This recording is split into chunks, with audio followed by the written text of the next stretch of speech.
আরে এনএসটি ভাই, তুমিও দেখি সুকুনা বান্ডিল বের করে ফেলছো। যাই হোক, বান্ডিলটা কিন্তু ভালোই আছে। আরে এত বছর পর আমার এই বন্ধু অনলাইনে আমাকে ইনভাইট দিচ্ছে।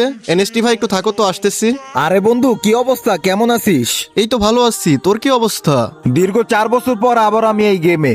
তুই এতদিন পর গেমে ঢুকছিস, তোর ইনভাইট দেওয়া দেখে তো আমি অবাক হয়ে গেছি। ওই যে তোরা সবাই চলে গেলি, আগের মতো আর গেম খেলা হয় না। এই একটু গেমে ঢুকি, একটু একটু খেলে বের হয়ে যাই। সত্যি বলতে তোদেরকে অনেক মিস করি, আর মিস করি আগের দিনগুলা। আচ্ছা বন্ধু, চল না একটা গেম খেলি। তোর সাথে অনেকদিন হয়ে গেল গেম খেলা হয় না, আর এটাও দেখি যে গেমের ভিতরে কি কি পরিবর্তন আসছে। আচ্ছা ঠিক আছে, স্টার্ট দে। বন্ধু চল পিকে ল্যান্ডিং করব। তোর মনে আছে আগে আমরা সব ম্যাচে পিকে ল্যান্ডিং করতাম, আর আমরা পিকে নামলে আমাদের সামনে কোনো স্কোর দাঁড়াতেই পারতো না। সবকিছুই মনে আছে, এগুলা কি ভোলা যায়? কি রে বন্ধু, তুই এটা আমাকে কোথায় নিয়ে আসলি? কই আবার নিয়ে আসলাম? তুই না আমাকে পিকে নামাইতে বললি। কি বলিস? এটা পিক মানে? আমাদের পিক তো এরকম ছিল না। হ্যাঁ ঠিক বলেছিস, ওই সময় পিকটা এমন ছিল না। এই আপডেটের পর শুধু পিক না, দেখ পিকের নামও চেঞ্জ হয়ে গেছে। আচ্ছা যাই হোক, আমি তো মরে গেছি। তুই একটা ভালো জায়গা দেখে ক্যাম্পিং কর, না হলে আমার জন্য তুইও মাইনাস খেয়ে যাবি।